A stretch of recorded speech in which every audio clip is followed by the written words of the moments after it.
question states for the panel here. It says, what does being young, black, and gifted means to you?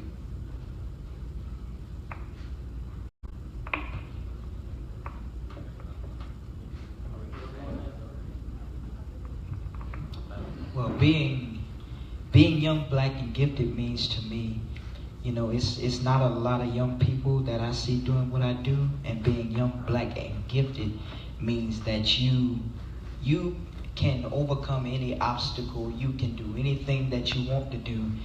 Being young, black, and gifted is not only, for yourself, but it's to be an example to other young people, to let them know if I can make it, you can make it. That's what being young, black, and gifted means to me.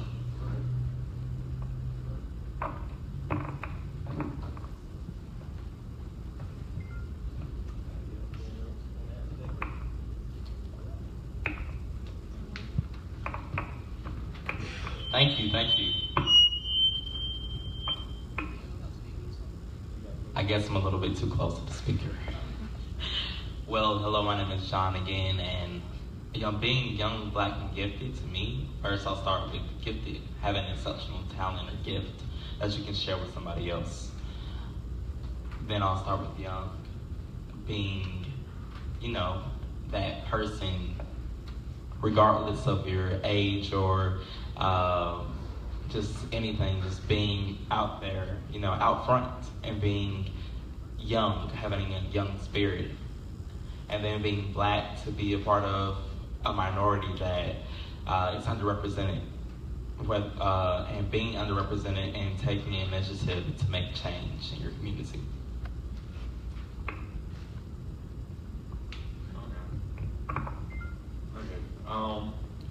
To me, being young, black, and gifted means it's not really more of a strict and limited group of youth that has like strict criteria to be classified, but more of the youth that's making positive contributions to their culture and their communities as a whole.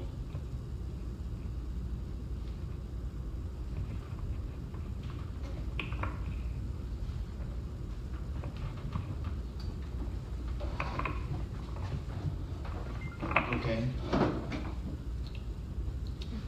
Question 2. And this one is more so of a statement.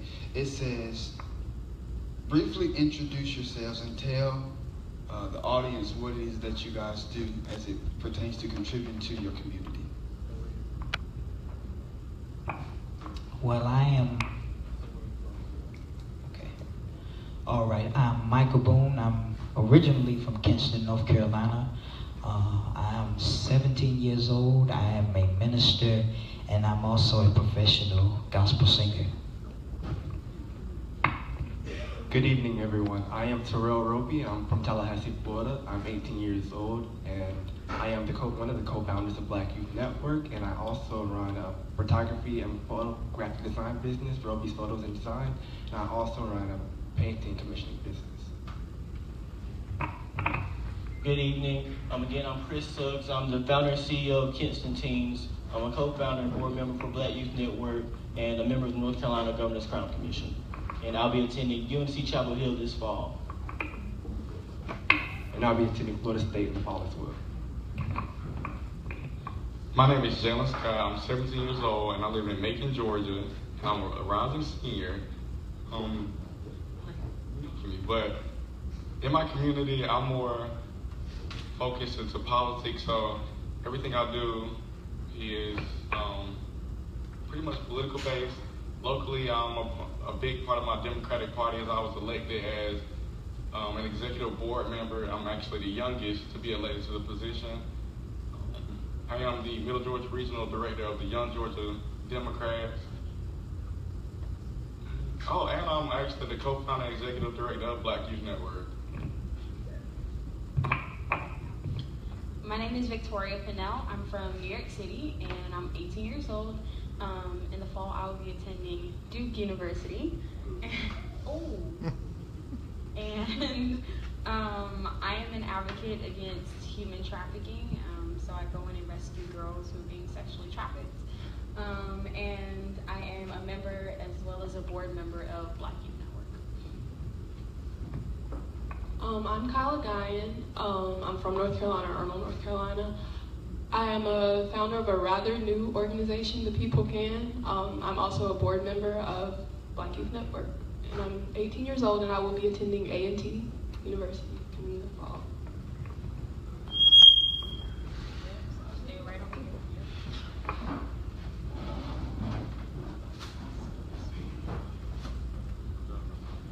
Hello, my name is Jon Johnson, and I educate. As they've heard several times as well, just being my friends, but education is at the center of everything I do. So from being an educator or being a community advocate, everything I do correlates to education. And to sum this up, I created an educational firm in 2014 that functions as a peer-based learning tutorial service that matches tutors up with their peers to use the Eric Mazur learning method to be able to create an experience where one not only just learns academically, but they learn on a holistic level. And I really brought that to really put that up front to say that everything that we do involves education, whether that be we have a conversation, whether we just see something or observe something, everything relates to each other. We're always learning something new. So I just like to say that I educate. So just to really sum it up, and also I'm 18 years old. I'll be attending Stanford University in the fall, and I reign from Atlanta, Georgia.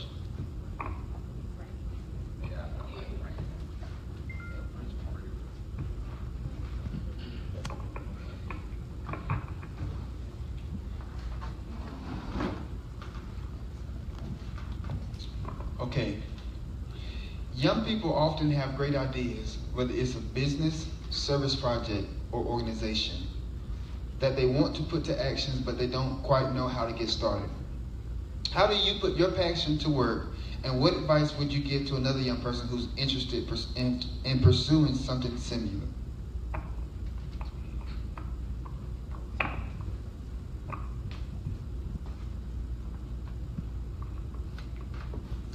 One thing that I've talked about a lot today, just surrounding yourself with people who uplift you and people who push you. Again, as I said a lot today, these people up here have pushed me a lot, past limits that I didn't know that I could get past. So yeah, just have a good support system. Of course, your family, but make sure your peers, because you spend a lot of time with them as well, make sure they're people who inspire you to do better, and if they're not, then you're around the wrong people. I would just say a lot of young people think that you have to start out on top and that you have to start out with the best of everything. And that's not always the case. Before you can lead, you have to learn. So make sure that you're starting, when you start out with an issue that you care about and that you're passionate about, start learning from people who are already in that field. Start learning from people who are already established in fighting that issue. So that way, when you step out into your own, you know what you're doing. You know how it works. You know the area very well. But also use social media to find groups and organizations that are already working in what you're interested in, and just really get you familiar and do your research with what you're passionate about. So that way you can always say you know your stuff, and that way when you do finally lead and go out on your own, you know exactly what you're doing. I feel that the main way to put your passion to work and more of advice to give to youth all around is pretty much what God's leader is, what your support system is. If it wasn't for, to be quite honest, if it wasn't for Chris or Terrell originally, I feel that I would be in a totally different place than I would be today, because I had Chris and Terrell behind me the whole time, making sure I stay on top of what I had going on. And they saw that I was pretty much a huge dreamer, full of passion, and they just pushed me until I finally wanted to act. And once I act, everything just fell in place, and I got to meet everybody else up here, which is amazing because they also serve as my support system now, and they push me more than ever. So I'm always motivated, I'm always moving, and I'm always ready to make my next move to see how I can make a difference for the next day. both, I believe John and Jaylan kind of alluded to the support system, so and Kylah as well, having those people that push you, that's definitely one way to put your passion into action. And Jaylan is really humble about his accomplishments and his involvement. But every week now we're learning about something that Jaylan is involved in. He's got elected this position or appointed this position, so he's always doing something. But this all happened in the last year or so, just from him being around us and we talking to him and him sharing his dreams and ideas with us. I can definitely see the transformation that has happened with Jaylan in the last year. But in addition to that, I want to share that when it comes to putting your passion into action, if there's an idea or something on your spirit that you feel like you need to do, you should be doing, just go for it. Just like Nike, just do it. Back when I originally had the idea for Kinston Teens, this started brewing in me around May or June 2014. And I had this idea, I had the whole organization mapped out how I wanted to work and everything, but I was kind of hesitant to do it. And my parents were kind of hesitant in letting me, jump out there and start this nonprofit organization, me just being 14 years old, with all the issues going on in the community at the time. And when I would tell people about my idea for Kinston Teens, some people were trying to prey on me, I truly believe. Hey, don't start this organization, but instead come join our nonprofit, come join our church ministry or our organization or club and start this here. Or, start as a club at Kinston High or something instead of trying to go out and start your own organization. And had I listened to any of those people, Kinston Teens would not be where it is today. It wouldn't have even existed today. So I'm so glad that I pursued my passion. I let all my worries and fears aside and I went after it, and that I stayed true to that mission that I set out on. So stay true to your mission and go after whatever mission you have for yourself. It's a strong belief that I have is that if you're truly passionate about something, you're going to go to sleep thinking about it and you're going to wake up thinking about it. That's going to be on your mind all day long. Whether you're an artist or a politician and you want to help out change and make change in your community, that's something that you have to do. You have to always keep it fresh on your brain. If you have an idea, it's important to get that idea out. Whether it is start your own organization, whether it's like Kinston Teens or Black Youth Network, because I'm pretty sure there's someone else in the world who wants to do the same thing as you. So why not be a change leader in your community and go ahead and start yourself? First of all, I would say put God at the forefront of everything, because He is the one that's going to get you the jump start to what you need to do in order to get your thing going. And like Chris said, if you feel it in your spirit, do it. Don't talk about it, be about it. Faith without works is dead. So if you feel like you want to do it, go ahead and do it. The sky's the limit.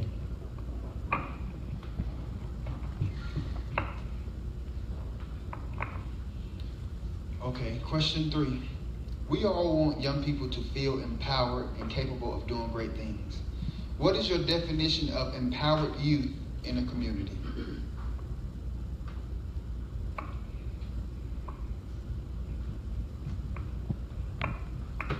So I believe that the definition of empowered youth is when young people have access to not only the knowledge and the actual know-how of doing things, but the resources into actually being leaders and accomplishing great things and pursuing their passions. So that means being empowered means having access to people and resources, whether it's mentoring or knowledge, but also trainings and workshops, things to help develop them as an individual leader and thinker, to help sharpen our minds and expand our worldview. So that's what empowered means to me, having access to those resources and networks and things to help us grow as individuals. And that's what it means to truly be empowered. I think being empowered also means being motivated, because you can present a young person with all the tools necessary and all the resources, but if they're not motivated and if they're not passionate about something, they're not going to use those tools and put it to the best of use, and it's just going to go to waste. So a young person has to be motivated and they have to care about something, and it has to bother them, so that way when the tools are presented to them and when they have the resources, that it can be put to good use and that they're going to use it to the fullest extent. I think being empowered also means having a strong, I'm going to go back to support, especially with the community, having a strong support system everywhere you go. Like just right here in Kinston, being around Chris these past few days, you see the people that want him to do well. You see, of course, there are people in the back who are probably rooting for his demise, but for the most part, the people that we've seen in the community, they want to see him do well, and I think he can accredit some of his success to that. He has a strong support system, and I feel like sometimes youth, especially young black youth, have a hard time getting access to that support system because people feel like, you know, oh, they're overstepping their bounds, they're too big, their britches too big, whatever. But, you know, I feel like in order to have an empowered youth, you need to have an empowered community behind them.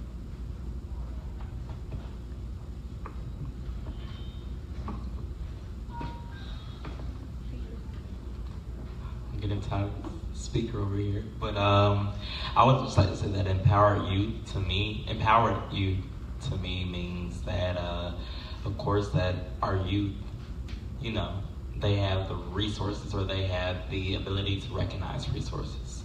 I would say definitely when I was growing up earlier in my teens and, well, you know, 10, 12, preteen years, not realizing the resources that I had amongst near me.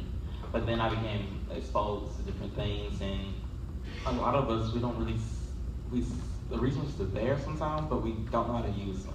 Like maybe, so I'm an Eagle Scout, part of like the Boy Scouts. So for my Eagle Scout project when I was about 16, I didn't realize that Home Depot had free wood for me to use. And things like they would cut up parts for me. So I think being empowered means having somebody there to help you, to help guide you.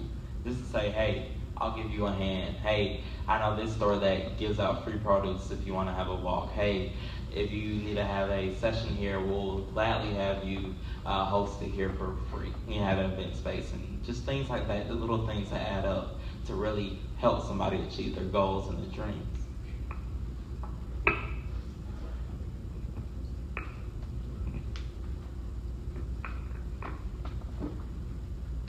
To me, I feel that an empowered youth is a person who is a change maker in their community, whether it's through something as small as tutoring your school or whether it's big as founding your own organization. If you see there's an issue in your community and you feel that it's maybe small enough or big enough for you to handle, I feel like you should do it. And maybe, yeah, but that's it.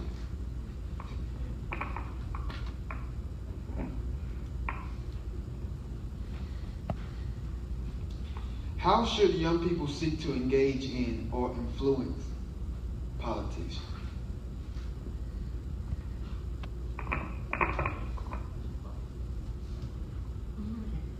I repeat, how should young people seek to engage in or influence politics? I feel that a lot of youth, not just African American youth, but youth period, don't really engage in politics. They feel that it's above them. But you can engage in politics, whether it's just simply following your representatives to see how they vote on a bill, or maybe even visiting your city council meetings or something like that. That's quite important because you have to be updated and you have to know because everything that happens in politics comes back and it affects you, especially on the local level, more so than the national level. I'd like to say that one of the best ways for young people to engage in politics is having adult political figures or even just caring adults that will help them get involved and get engaged in the political arena. At a very young age, I had my Aunt Tammy who would take me out to city council meetings. I remember following her because my Aunt Tammy, if anybody knows, if she's in here somewhere, I'm going to pick on her right quick, but there she is. She's one of the biggest neighborhood activists that you would know. When something went wrong in East Kinston, she was there to complain to City Hall about it. So at 5 or 6 years old, I remember going to City Hall with her, sitting behind the podium with her when she's, fussing at the mayor and members of the city council about issues and problems affecting our community. So being exposed to that at such a young age was definitely something I believe sparked my interest in politics. So having people that would show us the ropes. Members of our city council now, my Aunt Nikki in the back and Mayor Murphy have been great mentors to me, showing me things happening in the community, showing me their views. And sometimes I don't agree with everything my Aunt Nikki does, but she makes sure that she tells me her reasoning and we can have discussions about it, and we have a great positive, uplifting discussion about it. So that's what's so important when you can have political leaders and just caring adults in general that will engage us in the political thought process. So that's really important. And I'm just so grateful to our local leaders here. I see several city council members, mayor and city council candidates here, our police chief. Thank you for being mentors and resources to me and the members of Kinston Teens in our community. That's so important, and I'm grateful for all that you all do. Okay, I believe more of that politics is really everything that you do. Whether you want it to or not, whether you don't really believe that politics should have a place within what you believe in, it still have a place. Whether this phone right here has its regulations, whether to allow transgenders use the bathroom, just anything of that sort, politics is involved, and it's necessary for youth to be exposed to this way early so they won't become. Okay, I'm gonna explain some of the stuff that happens in my area. In my area, I live in an area full of poverty. I live in an area where where parents have to work all night long, where just the conditions aren't well at all.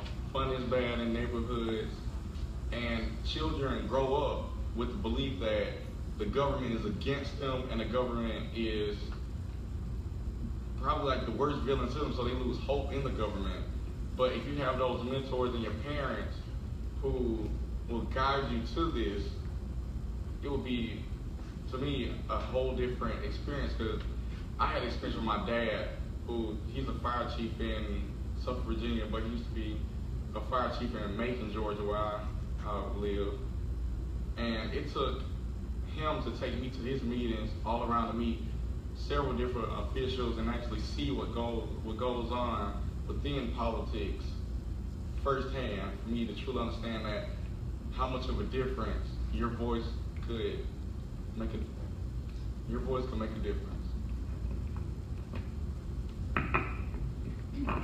I think it's really important for our young people to vote. A lot of young people feel like they don't need to vote, especially when you have celebrities and people saying that it's okay not to vote. And it's not okay, because we had people die to give us the right to vote. And so when you vote, especially in local elections, it's not just, the presidential election. You have the local elections, which affect you the most, because they're making decisions that directly affect your community. And so making sure that you're voting for the person who you best feels represents your community, is going to do the best things for your community, is one of the best things you can do if you want to affect politics, if you want to affect politicians. But also, if you feel a lot like, young people feel like the government is corrupt, especially when we have number 45, they feel that way. And so the best thing you can do is also participate in your government. In New York City, do you have community boards here? Okay, so in New York City, we have community boards, and young people, our borough president just passed a bill that says 16 and 17-year-olds can sit on the community board and pass legislation for our communities. And so I was on the community board, and it was so amazing to see some of the ideas I had be actually in a bill that's going to affect my community. So whether it's your school board or whatever it may be, make sure that you're participating in that, because you can use your voice to better your community and to also represent your friends and represent young people who might not have a voice for themselves.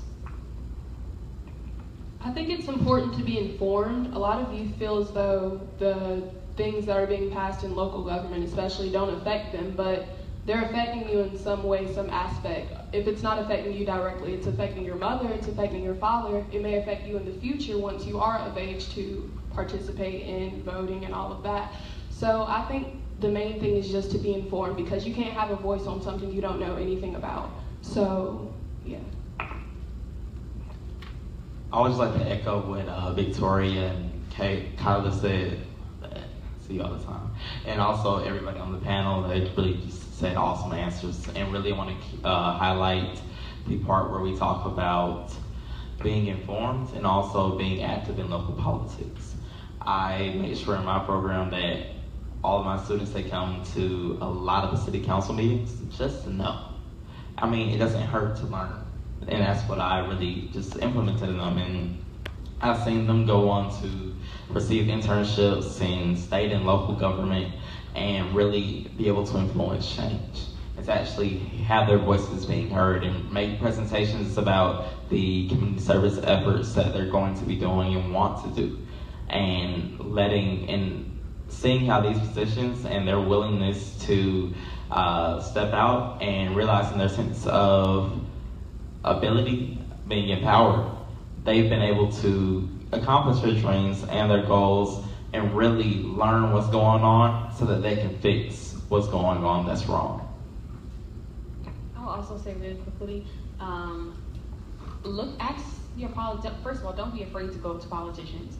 And we covered that earlier. Don't be afraid, talk to them like they're normal people, but also don't be afraid to ask for an internship. Politicians really want that young vote, and so what they'll do is they'll make sure that they're getting, and sometimes it's paid internships, they'll make sure they're getting young people to intern with them so they can hear your ideas, they can hear what's affecting you, just so that when they go out, they know what to say so they can get that young vote. So make sure, because I interned for my state senator, and he's always asking me, what can I do to help young people? So make sure that you're looking for internships with your local politicians.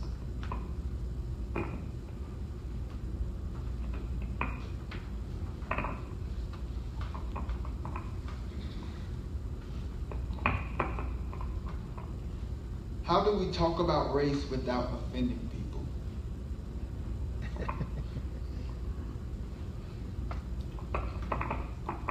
Well, to be quite honest, my opinion on this is it takes uncomfortable conversation in order to make a difference. That's huge.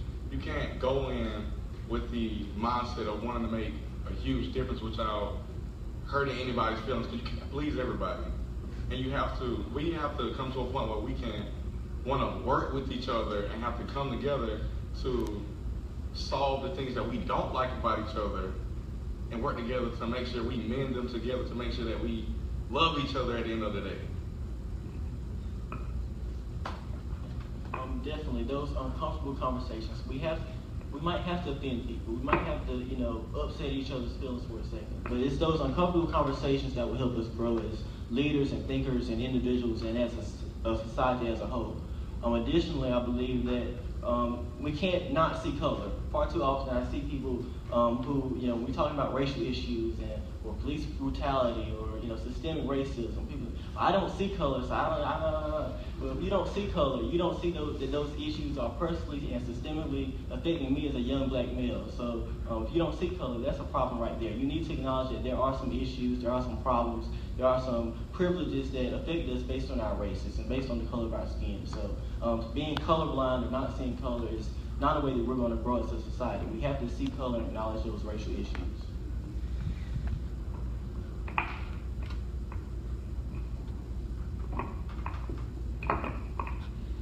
Well, like they said, you do have to, not all the way across the line, but get just right there to the point where you get them, and then they'll understand the issues, because, it's a lot of that stuff. Well, they want to use this word, and I'm not saying use the N word or use the C word or none of that, but get it to where they can understand and to where they can be knowledgeable of the issues that's going on, and until they can know what to do and how to do it, and how to do it in order, and how to do it properly to make the change that needs to be made.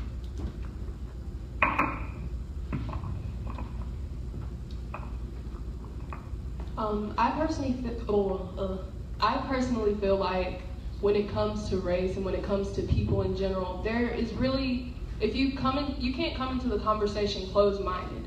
And I feel as though if you come into the conversation open-minded, then there's no room for you to be offended, because if we are all people, and people need other people to survive. So you should be for the progression of a certain minority who might be being oppressed in this country. So I feel as though at the end of the day, yes, we are all people, and yes, we do have races, but you need to be able to accept the fact that, okay, I'm black, you're Mexican, you're white, and we need to work together to do what we can so that we can all live comfortably and safely and progress collectively as a group and as a country. My approach to this has always been education as well. Education is like the most actionable item, and I would say that you can start today just by reading a book. Maybe try Invisible Man by Ralph Ellison, or Black Boy by Richard Wright, or watch a documentary, watch Selma, watch The 13th by Ava DuVernay, and just start by trying to just consciously be aware, and just pick up a book, or just watch that Netflix show. And you can start right there, and that will start to help you when you're going into these uncomfortable conversations, because you've already, you've felt the emotion that comes from that text or that picture, and you get in the mindset and you're ready and you understand. Because really the issue with racism is our lack of empathy. We have trouble putting ourselves in others' feet, in others' shoes, in other people's place. And it's hard to do that. But literature, whether it be movies, music, or, as I said, like physical books, those are the gateway to really becoming empathetic and really understanding both sides of the issue. After you said that, I thought of something else. I think that we should start putting more pressure on our school systems to teach the reality of race, because I remember growing up, we talked about the Holocaust for about a month and a half, and we talked about racism for a week in February. I feel like we need to start highlighting our own faults rather than projecting what's wrong with everyone else. We need to talk about it, because like he said, education is the key. Like I can't sit and talk to him about something and expect him to feel what I feel when he knows absolutely nothing about it, and quite frankly has no desire to learn anything about it because he's lived his whole life without talking about it. So I think we need to pressure our school systems to start implementing more education on the reality of race.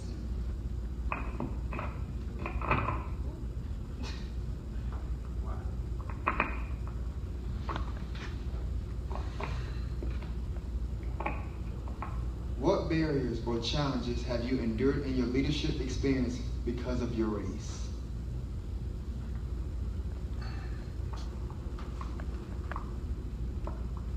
I actually kind of want to change or gender. Okay, I kind of want to change both of them, race, gender, and age. So I'm a female, I'm African American, and I'm young. So it's one of, which is pretty much Black Youth Network. So it's really, really hard because, number one, being my age, people don't take you serious. They don't think you know what you're talking about, and they're not willing. You'll find some adults are not really willing to listen to you because they're so stuck in their ways. They think they know everything that we've been through because they thought they went through it, but a lot of them don't realize that this was at a different time, and because we are in the age of technology, and young people now are facing completely different things than young people faced back then. And so adults also have to make room for young people to talk to them. They have to be willing to listen to us, because nothing is going to progress unless we sit down and have an intergenerational conversation. But also being a female it's really hard, especially when we have a president who does not respect women, and it's really, really hard because that's coming from the top, and so people who do follow number 45 are also disrespecting women. And so you have things like you have organizations like the Women's March. You had one of the largest marches in history to march on January 21st of this year, protesting number 45 and his actions. That is amazing to me, because women for so long have not had the opportunity to stand up for ourselves and say that we know just as much as a man, and possibly even more. And and so I think it's amazing that women we're standing up for ourselves in such a big way. So it's it's really, really hard being African American, a woman, and young. Okay, I'll connect this to my age. I haven't really had any racial obstacles, but me being getting involved in politics locally, one thing I really wish, and one thing that frustrates me the most, is when I've probably done more than probably done more than the average adult telling me that I'm not old enough to do what they do. Like, y'all should have been there when I got elected to be on the Democratic board. They looked at me like so many people. You had people voting against me because of my age, because I'm not old enough. Like, literally the day before, I registered to vote. And just, I don't know, I just did not understand that. I just think that they should take in the perspective that we are the next generation of voters. Y'all will still be here for a long time, but it's still, after a while, we are going to take over. I want you folks to trust us. I'm sorry if I sound weird. I'm feeling kind of sick today, but I just want adults to trust us, because as long as you have young leadership who's dedicated to the cause and the passion, I'm pretty sure we can guide us into the right direction. And you've already seen this throughout the country with leaders like Jon Johnson, who has ran for office really young, taken out incumbents probably 3 times as much. I don't know. Yeah, it's just amazing how things like this happen. So probably each of you in this room know how much I love Kinston. I go hard for Kinston, I ride or die for Kinston. Kinston is my love. Despite its problems, despite its issues, I truly love our community. Yet being a small rural town in the South in North Carolina, there are definitely some challenges that affect me personally as a young African American male. There are stores in town and around North Carolina that I get followed around. They're thinking I'm about to steal something, and I turn around and, oh, you're that boy from TV. You're the Kinston Teens boy. You're doing some good stuff in the community, but just because they saw the black behind my head, they assume I'm some young black kid about to steal something out of the store. So it's disrespectful to me. It's definitely disheartening to grow up in a community where people still see you as just a black male, and they see us as a black male with all these issues and things that they don't know. That is not who we are. That is not who we are. We're much more than the stereotypes. We're much more than what they perceive of us because of their inherent racism. So that's very disheartening. And to this day, having those experiences in stores and retail places, or being in board meetings, and I walk in and, are you in the right place? Yeah, I'm in the right place. I was elected and appointed to this position. I'm on the Governor's Crown Commission, or yes, my hotel room's been paid for this hotel. Like, having people ask me, am I in the right place? And just those issues that young African American leaders face is really disheartening. Just, I don't know, it's uncomfortable, but it happens a lot. It happens a lot.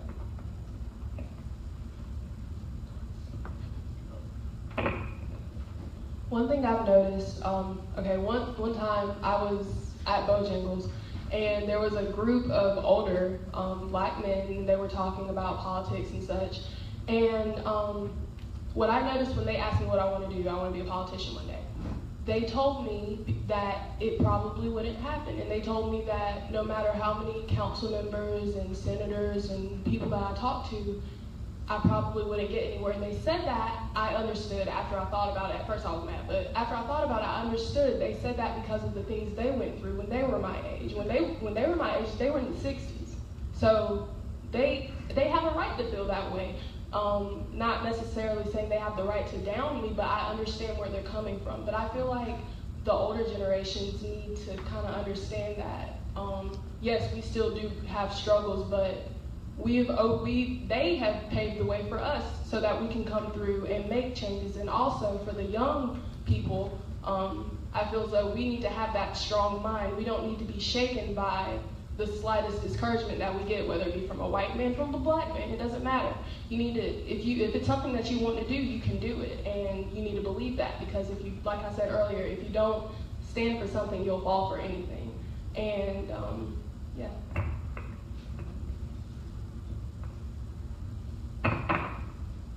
Kylah brought up a very good point about how sometimes it is our our African American elders who we even experienced that kind of those challenges from regarding our race and age. It's happened to me as well, where we have African American leaders who say, I don't know what you're trying to say to these kids, I don't know what you're trying to change this community for, yo. They ain't gonna let you do it, you still a little black boy. I'm like, really? You don't have any hope or faith at all? So even our older African American elders, we need to change that perspective, change that that mindset, and know that young people can accomplish great things. That, you know, despite the fact that young African Americans are still getting killed disproportionately by the police, or that we still face systemic racism in parts of our community and state and country. The fact that we need to acknowledge those issues, but also know that times are changing, and young people are being equipped with the tools and resources, and social media and technologies know that we can make a meaningful difference. We can start nonprofit organizations and businesses to address educational disparities in our communities and be elected to board positions in our local political parties. So young people can make meaningful differences, and it happens. We need to address it when it comes to ourselves as a black community, but also, you know, racism in general. But it does happen both in our community and outside our community of people believing because we're young and black that we can achieve something. I can't say that I've directly experienced anything racial or anything, but I think with us living in the South, with the exception of Victoria, that we all experience some subtle thing, or we see some subtle racism that, you know, for anybody else, it will put them down. Whether we see on the news that LeBron James' house, the N-word was sprayed on it, or you see all of the constant stories about all the lynchings that's happening recently, or the police shootings. Usually, they do that to put us down, but I think to tell us to stay in our place, especially with this new generation of young black leaders, the Black Excellence Movement, that empowers us, but I think below that, they really want us to stay in our place. But I think that as young black leaders, it's important for us to say, we're here, we're going to keep doing what we do, and you just have to deal with it. Yeah, it's like he said, we gotta, you know, let them know, you know, we're here, you have to deal with it, you know, tell them you may not like us, but you gotta respect us because we're gonna be here and we're gonna carry this torch and we're gonna do what we can do to make the changes in our community. Now, I'm not a politic, I'm a preacher, so by me being a preacher and being young, they say, well, he don't know what he's talking about. He's going by what he heard. How can he tell us something about going through anything? He's never been through anything. But what they don't understand is, as a baby, babies go through certain heartaches and trials and tribulations. So as a young person, I can be a witness to somebody else that say, hey, if I got out of it, you can get out of it. You know, it doesn't matter what your age is. Let me go spiritual for a minute. God can use anybody, any age, any race. It does not matter. God can still use you.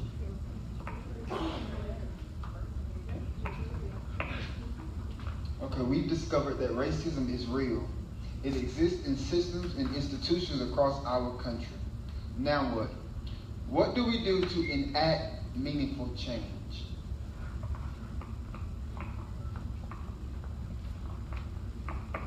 I think that one of the best things we can do is be unified. A lot of people, be unified. As young people, we don't have to compete with each other. Like, that's the one thing I love about us at, Black Youth Network. We are doing some amazing things and we are shining individually in our own right, but we support each other, and whenever somebody else is doing something great, we uplift them and we share what they're doing on social media, and we don't feel offended by the fact that they're shining, because we support them because we know that their shine is affecting the rest of us, and it's creating a positive change for the rest of us. So I think that if we stand in solidarity as young people, other people will see that, we're not going to let other people disrespect us, and we're not going to let other people take advantage of us and not be good to our community. So standing in solidarity and making sure that everybody sees that we're not budging, we're not moving, but we're also going to support each other, because as long as we're supporting each other, as long as we respect each other and we support each other, people will respect us. I think it's important that we arm ourselves. We need to arm ourselves with confidence. We need to arm ourselves with education. You need to, as a young black leader or a young black person in America, period, you need to make it hard for someone to turn you down just because of your color. It may not be fair that you have to go the extra mile, but if that's your vision, that's what you got to do, and that's what you want, you do what you got to do to put your vision in motion.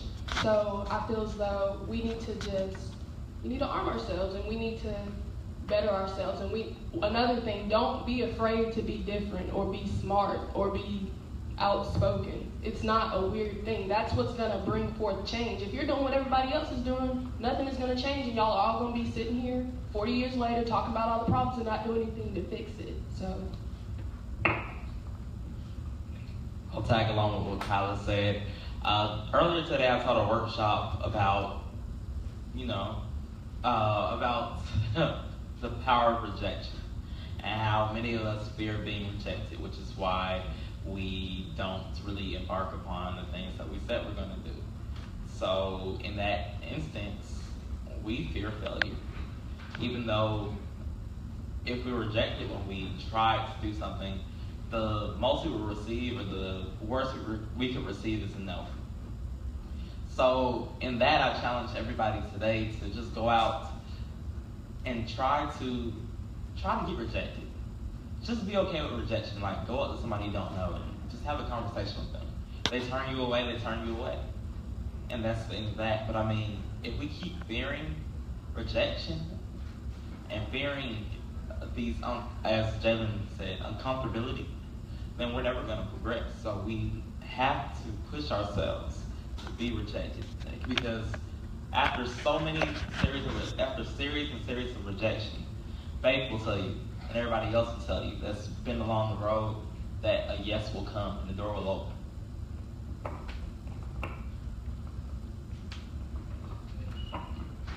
When it comes to meaningfully addressing race, I think a conversation that we need to have is about equity.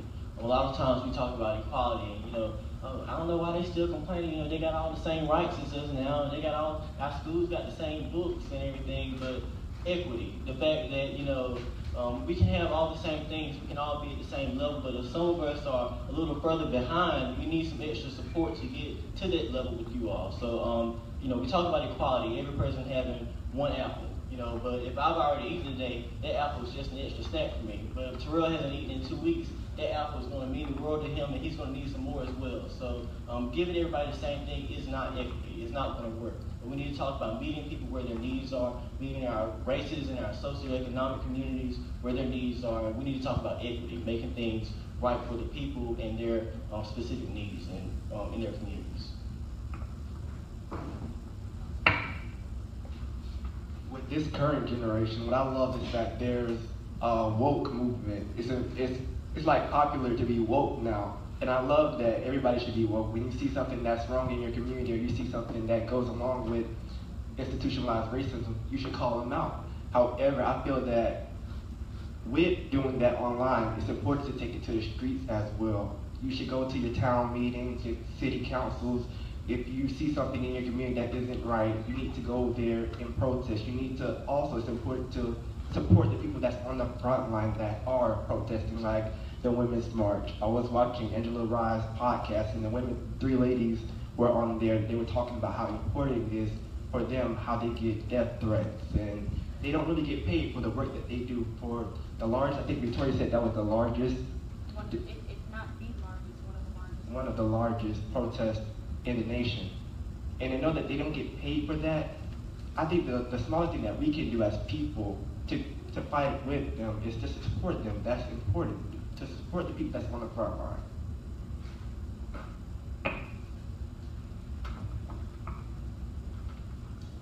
As young African American leaders in the 21st century, what do you think is the number one thing we need from our communities for us to succeed? Number one thing is give us a chance to speak. Back in the old days, you had real strict parents tell you, be quiet, don't say nothing else, go to your room, don't say nothing. But nowadays, our children are going through heartaches, and they're going to other people when they should be coming to us, to the parents first, for the advice and for the things that they need. So let your child have a voice. I'm not saying let them talk back to you, but let them be heard and let them give you a good reason why they are voicing their opinion.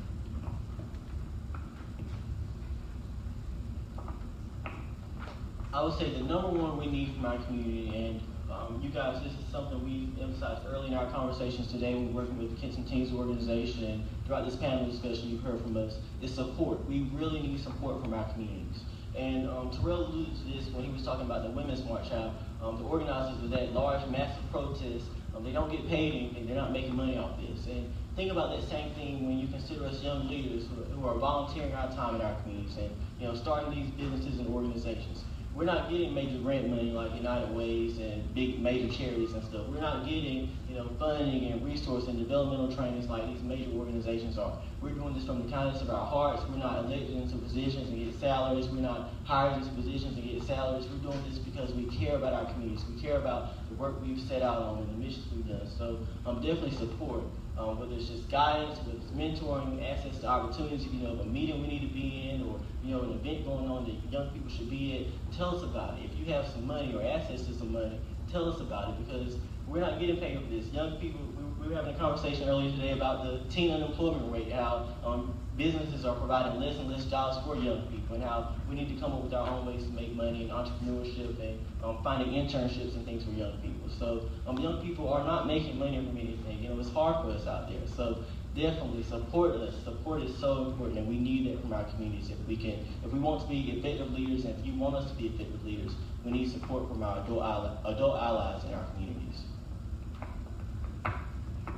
I believe that we should implement in our communities a way for us to already foster the idea of change within the community. For example, locally we have something called agrihood, and it's like it's like a huge garden in the middle of a neighborhood, and everybody plants them something. For example, Tom could be planting corn, I could be planting strawberries, everybody else could be planting all this stuff like apples and lettuce, all that good stuff. But after a while, the community kind of builds around it. You need to protect what the community was made from. And I feel that one trait that should be given from that is also the support for you to make that change and actually contribute to that.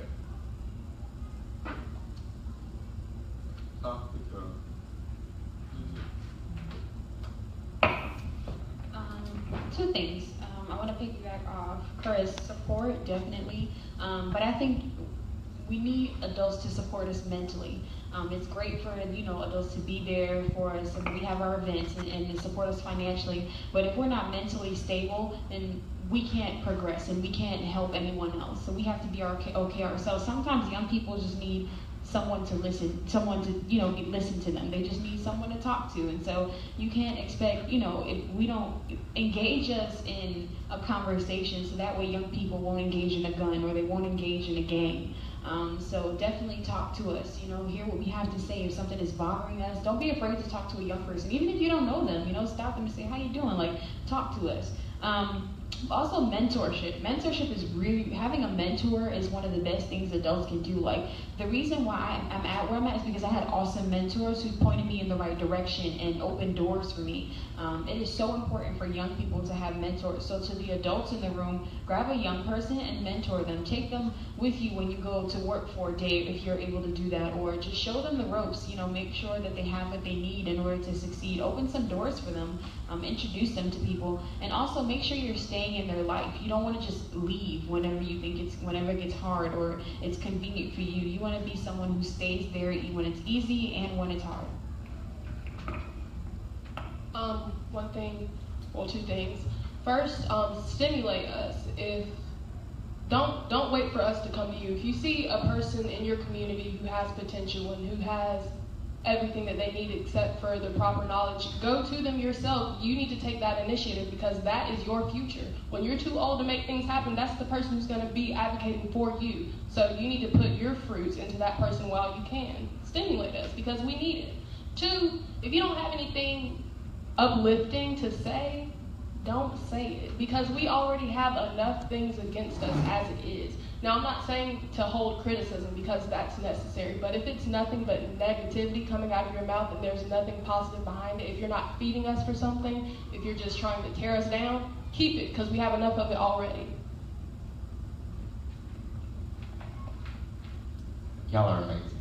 I just want to start with that. But also, I know everybody's seen the commercials where they see the dogs just limping and they ask for help for the dog to come, or also with the orphans and saying provide him with 50 cents a day and maybe a note just to help them going.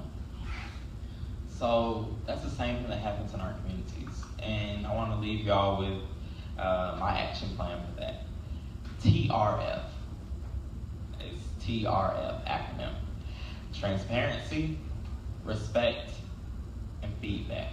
I'll say it one more time. Transparency, respect, and feedback. Transparency. I wish somebody would just, give me a rule book. Give me all the options that are available. Just be straight up with me and be honest with me. Tell me what is possible and what is feasible for you to do in helping me, whether it be in your local government. A lot of us have these kinds of iffy conversations sometimes with our local government when presenting an idea. It will be much, more effective if the local governments would just straight out and say, hey, right now, in our capacity, that's not in our budget. Here's our budget, and let's see how we can fit you in. Or let's see how we can rework something to help you become a part of the structure. Because there's always a way, and there's always room for things to happen. But people cover up so much that by the time they actually give an answer, it sounds like they changed the entire conversation. And then the student is stuck, and they don't feel respected, and they walk away, and they become that person that's neglected. And when they present ideas, they feel that they've been done wrong. I mean, they just did not receive the same respect that an adult would receive. They would say that they treated me like a kid. They looked at me like a kid. They talked to me like I was a kid, and they did not really hear what I was saying. Because if my dad went up to them, or if my mom went up to them, hypothetically, they would have a completely different answer. And it's just having that ability also to give feedback. And when that person presents something to you, to treat it with respect, treat it with transparency, and to offer a solution, issue a compromise, or a better way to compromise, to be able to really come together and to really make things happen. Because I would say without transparency, respect, and feedback, nothing's going to happen. And we're going to go back to seeing communities that are neglected, abandoned, and asking for help without any direction. So, TRF.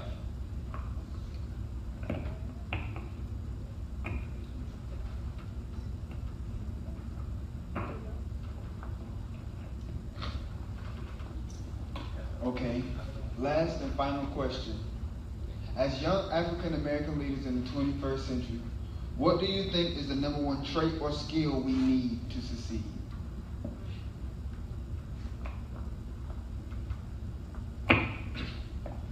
Okay, I feel that the number one trait is to be motivated. Because being motivated is my alternate definition of wanting it. You are going to get it, you're on the grind to go get it, and you will go get it. Being motivated means what we discussed earlier of being able to go to sleep and wake up with the same thing on your mind. Being motivated pretty much guides your passions, it guides your dreams, and much more, it allows you to do those two things as well. And relating to African Americans, you have to have a sense of hope. In 2008, I probably would have never thought that a black man would be president. But in 2008, it was probably crossed over on the day on my birthday when Obama got elected for the first time. And at that point, I just sat there like, it happened. It finally happened. And from there, it motivates me to see that ever since that has happened in the past, it continues to happen more and more and more and more. And having that influence upon me drives me every day to know that I can be one of those people that all started from my little small hope that started in 2008. So my advice to all the youth, be motivated, follow what you want to do, and just do it. So I have two questions for the audience, and usually whenever I do a presentation about Kinston teens or what I do in the community, I ask these two questions, so I want to pose it here today. The first question being, I want you guys to raise your hand answer me by raising your hand. How many of you have ever identified a problem in our community, but you weren't quite sure how to solve it or didn't actually do anything to solve that problem? That should be pretty much all of us. We've seen something wrong, but maybe we were already down the road, we noticed that bag on the side of the road, we didn't go back and pick it up or something like that. But we've seen problems, but we didn't actually do anything. How many of you have ever identified a problem, but then actually developed a solution to that issue? You figure out a way and an action plan to change that problem. Okay, that's a couple of us as well. Not as many, but it's a couple of us. That's what we need as young people. I believe that's the number one skill and trait we need is initiative. Noticing something and then having that initiative to go and change that problem and solve that issue. That's what we really need. And far too often I've noticed with my peers that all of us really don't have that initiative and that drive to go after the things we want. We see it, we want it, we talk about it, but we just don't actually do it. So initiative is the number one trait we need as young leaders to be successful and effective. So I try my best to, provide opportunities, and by providing opportunities, I mean letting things go wrong sometimes in Kinston teams so that the other young people who are a part of our organization can see that, oh, I need to solve this issue. Chris isn't here to do this. I need to make this happen. So sometimes, we have to have those problems, those opportunities that are problems, so that we can recognize the fact that we need to take the initiative to change something. So initiative is the number one trait we need to be successful. We can't just talk about things, but we have to have that drive and ability to go after it. So my call to action to the young people here is to have that initiative, find those ways that you can meaningfully make a difference. And the adults here, create some ways to foster initiative in young people. Think of creative ways that you can engage us and help us be problem solvers in our personal lives, in our schools, in our churches, and in our communities.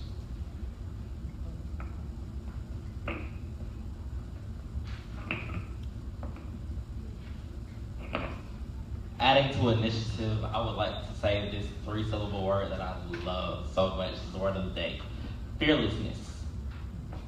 A lot of our youth and everybody in this generation they lack fearlessness. So just a really good example is my grandmother. So my grandmother, she's a baby boomer, grew up in Lowndes County, Alabama, which you will not see on a map if you try to look it up. It's a very rural town, about population size maybe 200 on 4th of July. Otherwise, it's about 50. So really, I would say that she has done so much to pave the way, whether it be going out of her way and realizing that she needed to maybe leave that town for a little bit because she had a vision or a goal, or God had a vision and goal for her and her path. So she went out to Atlanta by herself, which at that time was crazy, coming from Alabama, the most rural town. This is literally 10 minutes from Selma, and with everything going around that time, for her to up and go against her mother's will and go to Atlanta and have not a penny, a nickel, or a dime to her name except her fearlessness. And seeing her today, being able to adapt and to learn, and observing her really close relationship with my sister, my little sister, her and my sister, since I drive now, they have the cars for themselves, so she picks my sister up from school every day. And my sister's the quiet one, but my sister's really tech savvy. And my grandmother will ask my 12-year-old sister a question, and tell her and be honest with her, I don't know how to do something. Hallie, that's my sister's name. Can you help me? Can you help me with this TV? I don't know how to put the DVD in the DVD player. But her fearlessness comes in the fact that she's willing to reach out to a 12-year-old and tell and admit that she's not able to do something. And willing to learn. Like, she just learned how to text. And my sister taught her how to text. And she was like, and my grandma was so happy to realize that she could text. And my sister, I also commend her as well for being fearless in the fact that she wasn't afraid to let her grandmother down and she couldn't teach her how to text. Being a 12-year-old and not being able to help when you're being called upon would really have a tremendous effect on you. And my sister was fearless in that aspect as well.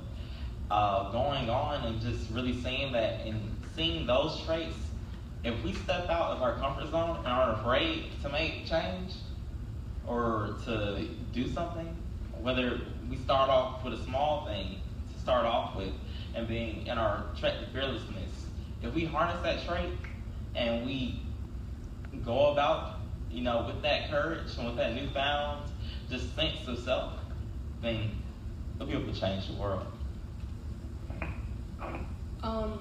Two things I want to talk about are resilience and aggressiveness. With resilience, don't give up just because something didn't go your way the first time, and don't let that deter you from your initial mission. Failures are gonna, like John said, don't be afraid of rejection. Failures are gonna happen, but everything that happens to you is for your good, and in the end, it's gonna build you up, and you're gonna be surprised that you even got where you were because of all the failures that you had to deal with. And aggressiveness, especially as youth, you need to stand firmly on what you believe in. Don't let your beliefs be deterred or swayed by what someone who's older than you is saying. And it's very easy to do because they're older than you, and especially if it's someone that you look up to, like they have influence over your life, but you need to make sure that if it's something that you believe deep down in your soul, you don't need to let anybody change that because that's you. And if it's here, then nobody can touch it anyways. So yeah, just be aggressive. And there's a difference between being aggressive and being disrespectful. You can be aggressive respectfully, but just make sure you get your point across and make sure they know that you're not moving, that you're not being shaken by what they're saying, and let them hear you as well. So.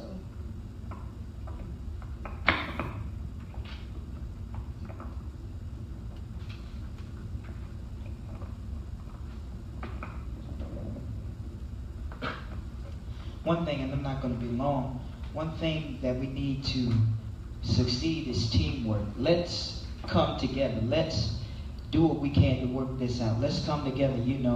I look at it like basketball. You can be the best player on the team, but without the help of your teammates, you cannot win that game successfully. So we're in this game, and we need the help of the whole team to come together. No big eyes, no little U's. Let's be all as one body, one team.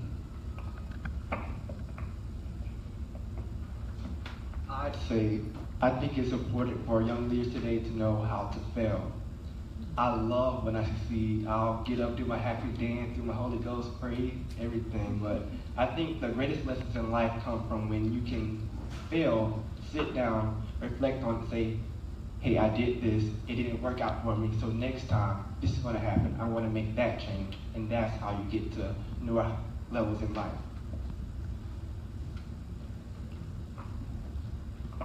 Okay, now we're getting ready to transition into the audience participation.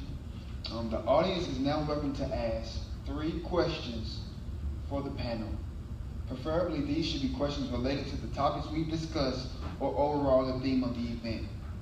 We want and we strongly encourage the young people to ask these questions. Therefore, if there's an adult that have a question, if you don't mind, whisper it inside of the closest, youngest individual around you and allow them to ask the question.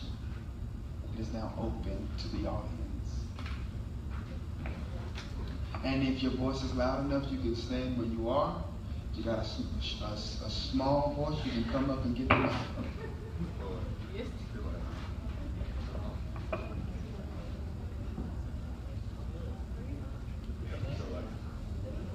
Ready, set, go.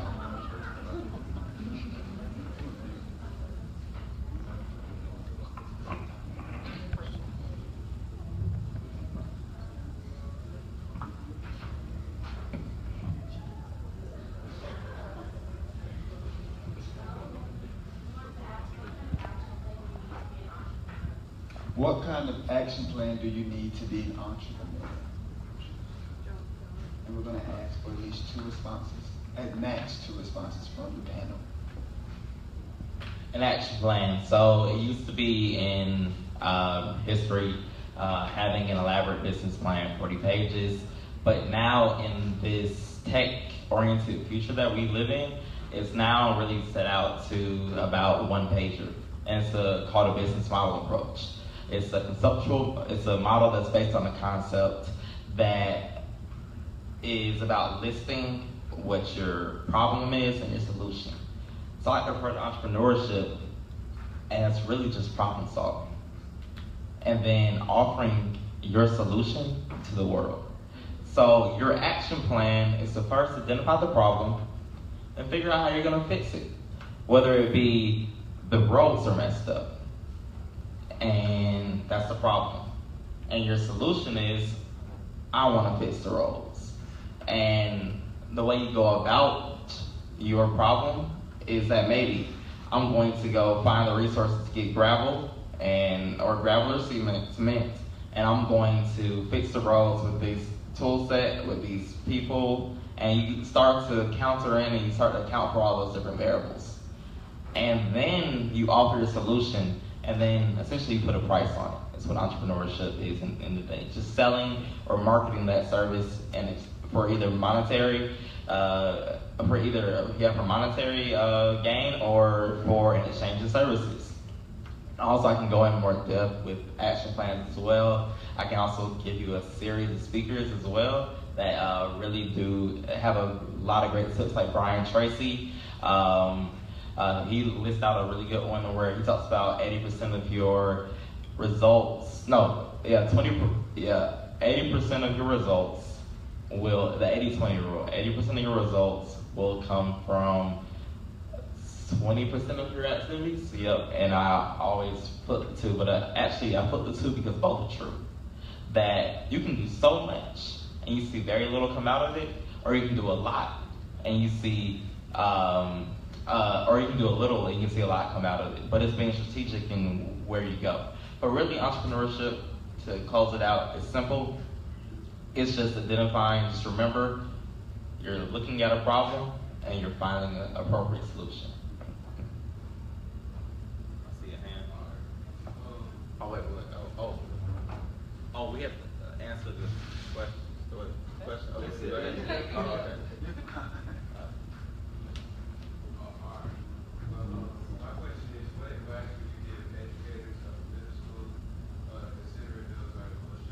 question is, what advice would you give educators of middle school, considering those are the most challenging years of childhood? Can you say that one more time?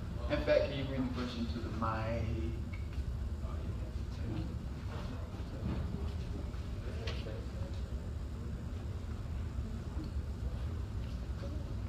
The question is, what advice would you give educators of a middle school, considering those are the most challenging years of a child's life?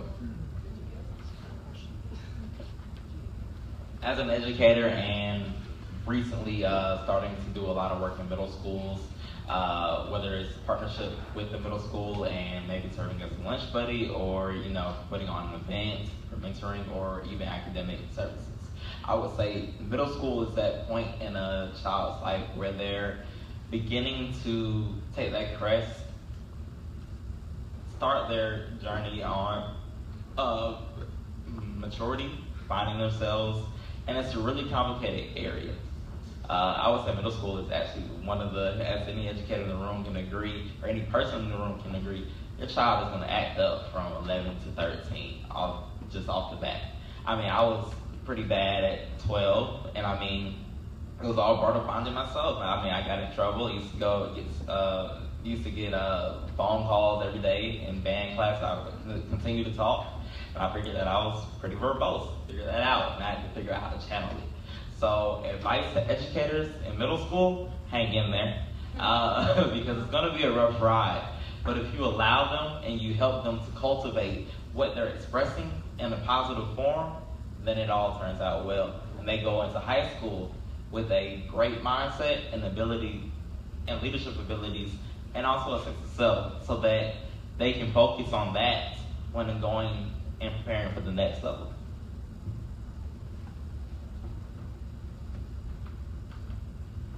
Briefly, I'll add that during our middle school years, I think young people really need opportunities to express themselves and be leaders.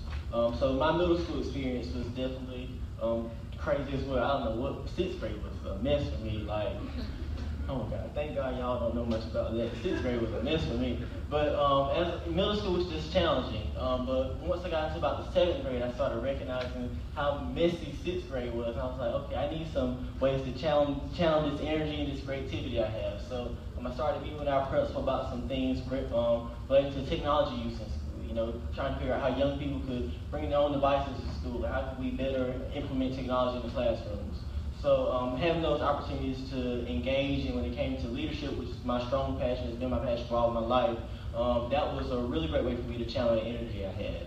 And it ended up, finally persuading our administration at Continue Savannah to start a student government association. So when my 8th grade year got here, I was the first student body president at Continue Savannah Middle School. So that was really huge for me to, have begged them to, allow us to use our voices in school, allow us to be kind of leaders of the school. So we got an SGA started my 8th grade school year. We also added 3 young people who ended up serving our school improvement team. So that was really important for us to, have ways to channel our energy and creativity and our leadership skills in school. Last and final question. Two more. Okay, we can take both of you guys' questions.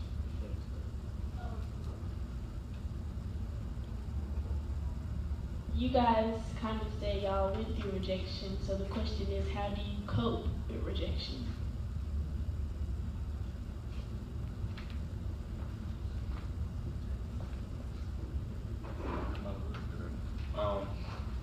How I cope with rejection is, at first, I used to let it get to me, and that had to be probably the worst years of my life.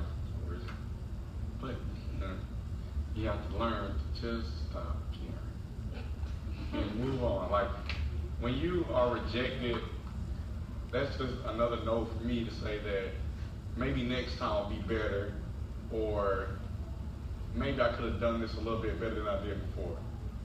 But in other words, if another person were to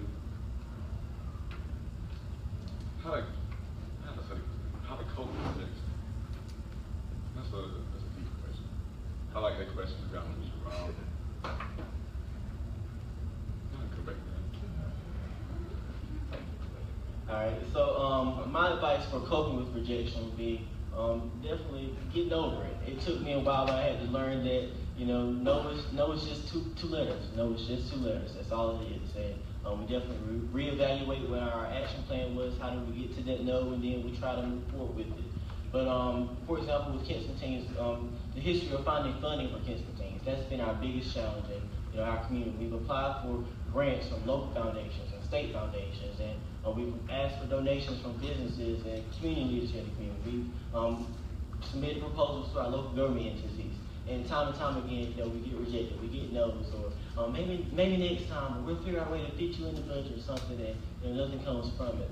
So dealing with rejection is getting over it. So I've gotten over the fact that people are going to let us down when it comes to the funding for the organization. But what we're doing now is those doors might have closed on us, but we're going to go over and build our own house. We're going to figure out ways to produce revenue for the organization, ways for us to find funding from even higher levels at the federal government or national level foundations. So we keep getting rejection, but we're finding new and creative ways to bring in income for our organization so we can expand the impact of the work we're doing. So get over it. We have to get over it. We have to move forward and find new ways to solve our problems.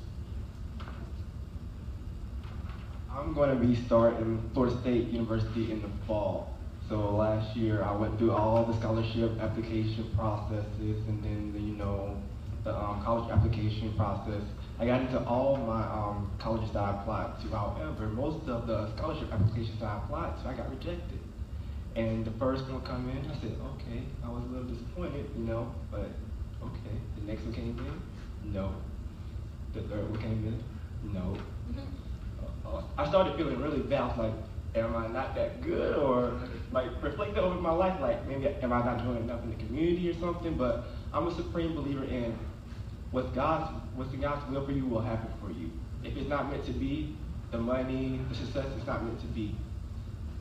God knows what God wants for your life, what I'm trying to say. So, to me, rejection is just a roadblock on your path to success. It's going to happen for you. Yeah, because Terrell didn't mention this, last week he told us that he ended up with getting a full ride to Florida State University. So, even after those rejections, he ended up with a full ride scholarship. So that's pretty amazing.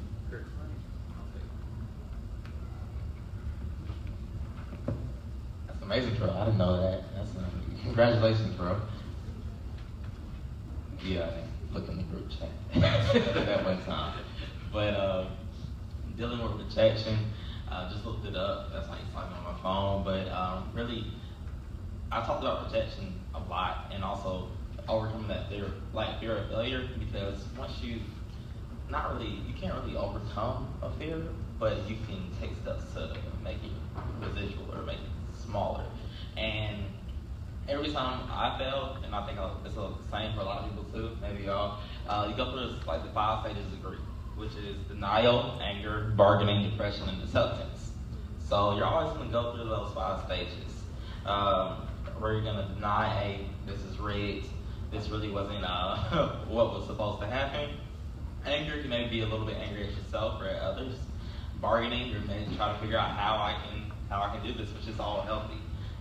Depression, you may feel a little bit sad for a few days. And acceptance is finally when you realize and you move on.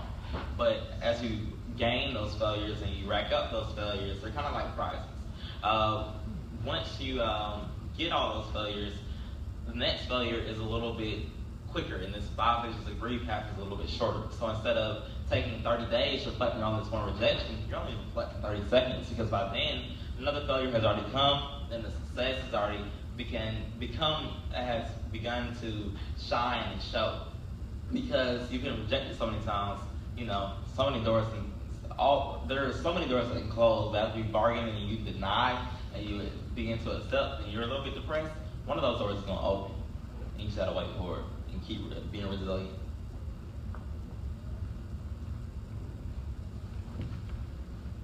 Okay, so at this time, we're going to receive Chris so that he can give us further instructions as it concerns the think tank.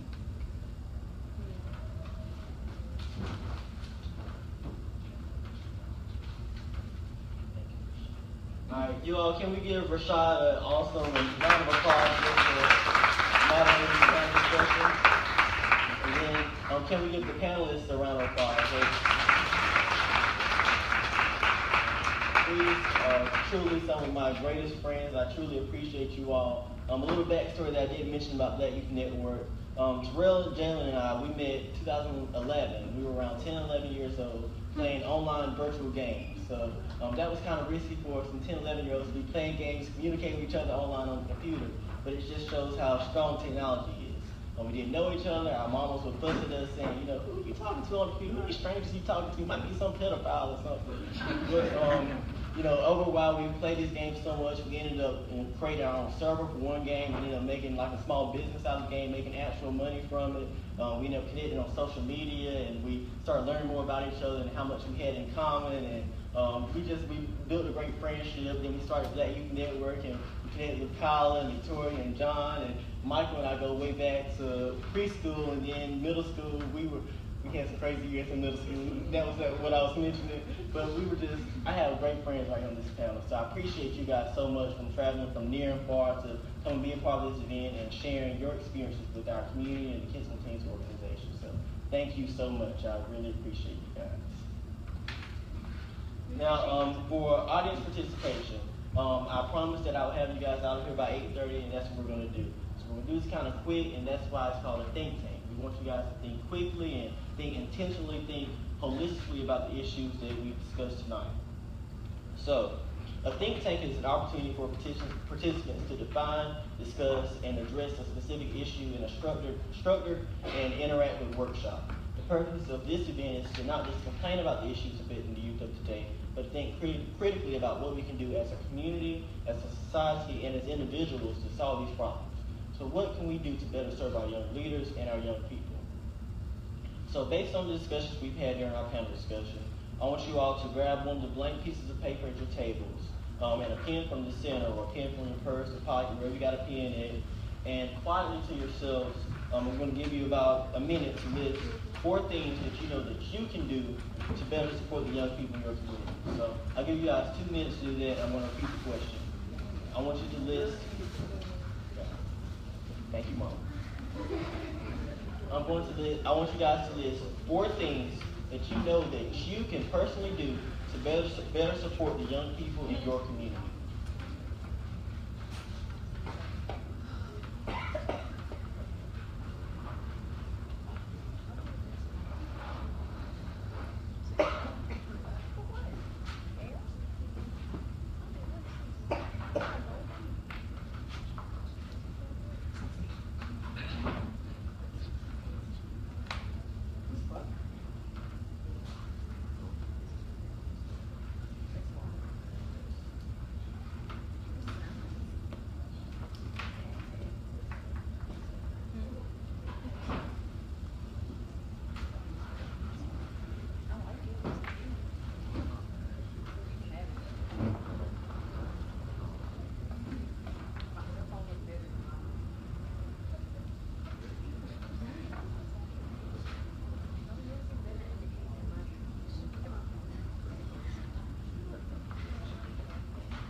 We've done it for about 2 minutes now. I hope that you have at least 3 things maybe. And if you don't mind, we're going to go through this kind of quickly. But I would love for 3 individuals, the first 3 individuals, to stand up to share at least 1 thing from their papers that they know that they can personally do to better support young people in their community. 3 people, come on.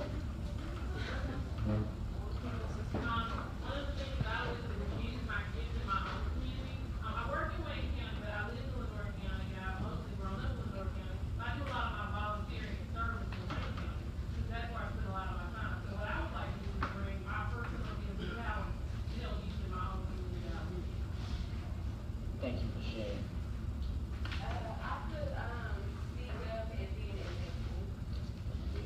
Absolutely. One more person. I said as a mentor, kind of what she mentioned earlier, stepping out in the community and helping kids and being a mentor, spending time. I think mentorship is quite big. Absolutely. Mentor is definitely big. Thank you all. So next, based on the panel discussion and what we've discussed as a group, and I'm sure you guys have done some little chatter at your tables, I want you guys to recognize the large sheet of paper at your table and delegate 1 person to be the scribe for your groups.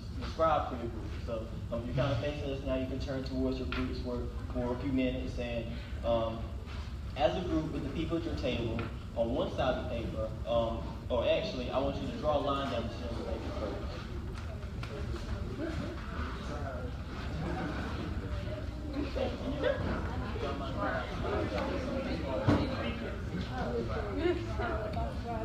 Scribe basically means someone to be the writer for the table.